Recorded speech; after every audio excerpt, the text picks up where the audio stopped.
Hey there, quirky people! I'm your host, Anna, and today I'll be your guide as we go through the beauty of Pandora.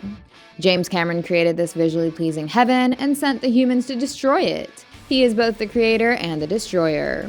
What the humans in this franchise don't relate to are the spiritual and sacred connections that the Na'vi people share with the locations of Pandora. Just like the various temples, churches, mosques, and other religious places on Earth allow people to connect with their gods, the Na'vi also have several sacred locations on Pandora which connect them to their goddess Eywa. Their population maintains a deep bond with Pandora's wildlife. In fact, the planet itself has a sentient network of different coexisting species and botanical beings, and ruining their ecological balance is the cardinal sin that the RDA continues to commit. As we go through Avatar: The Way of Water, we'll get to see a few more of their sacred locations and other geographical terrains. And now, it is time to look at all these known holy sites. But before that, it would be amazing if you guys would hit those like and subscribe buttons to support our channel. Okay, now, first up, the location that the Omaticaya clan basically lived in was their home tree. Also known as Kalutral, the home tree acted as the household for everyone in the Omaticaya clan. Just like everything on Pandora, the Kalutral tree is also much larger than almost anything on Earth. It is hundreds of feet tall and is literally the size of a huge skyscraper. It has multiple branches that house all the Omaticaya people who have resided on it since the beginning of their culture. After all, it is several millennia old. The Na'vi didn't just live there. They literally bonded with the tree spiritually. And the RDA soldiers killed several people of their tribe when they destroyed their home tree in search for unobtainium. But Kalutral is not the only home tree that exists in this world. There are 15 Na'vi clans in total, and many of them have their own sacred home trees that they've bonded to. But besides the home tree, there is the Tree of Souls. It is called the Avatarya Ramyunang in the native language of the Na'vi. We saw it in the first film when the Omaticaya prayed directly to Eywa after Kalutral was destroyed. This is a tree that enables the Na'vi to directly interface with the internal network that comprises Pandora's biological canopy. In simpler words, it is a direct line that connects the Na'vi tribes to Eywa. The Na'vi connects to this tree in the same way that they bond with the wildlife of Pandora, that is, with a Sealu.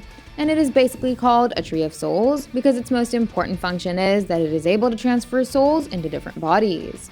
The whole Omaticaya tribe was present to perform the ritual of transferring Grace's soul from her human body to her Na'vi avatar. The process failed with her because she had lost a lot of blood. But it did work with Jake Sully, who permanently turned into a Na'vi at the end of part 1.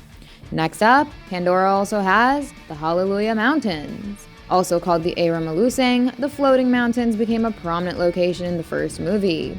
These hilltops kept hovering in the air without having a physical connection to the lands. Apparently this happens because these mountains circulate slowly in the magnetic currents of the planet.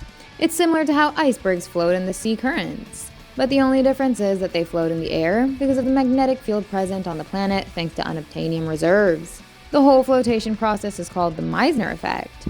Anyway, the mountains are sacred for the Omaticaya people because they play a big part in their rituals. They climb the mountains to bond with the Ikrans and become airborne hunters.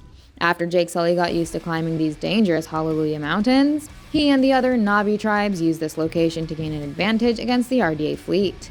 Next up, Pandora has also got the Web of Souls. We didn't see this location in the first Avatar movie, but it is a huge part of Avatar's video game prequel called Avatar the Game. The Well of Souls has sat vacant for some time, but it's also a tendency for the Na'vi people to connect with Eywa. It is located in the Tantalus region of Pandora and is surrounded by towering arcs. It has been long forgotten, but the Na'vi returned to it in the game in order to defend it from the RDA.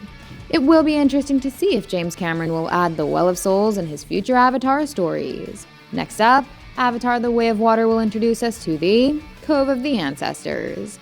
Not much is known about this location yet, but just like the Omaticaya found the Tree of Souls to be sacred, the Metkayina people find the Cove of the Ancestors to be a sacred area for them. They travel to the cove in order to connect with Eywa and enter the neural network of Pandora's biological ecosystem. Finally, we also have the Tree of Voices. This was the location of where Jake and Neytiri expressed their love to each other. It is also called the Utralamokria and has a similar function as the Tree of Souls. But instead of connecting the Na'vi to souls, the Tree of Voices enables them to hear the voices of their ancestors.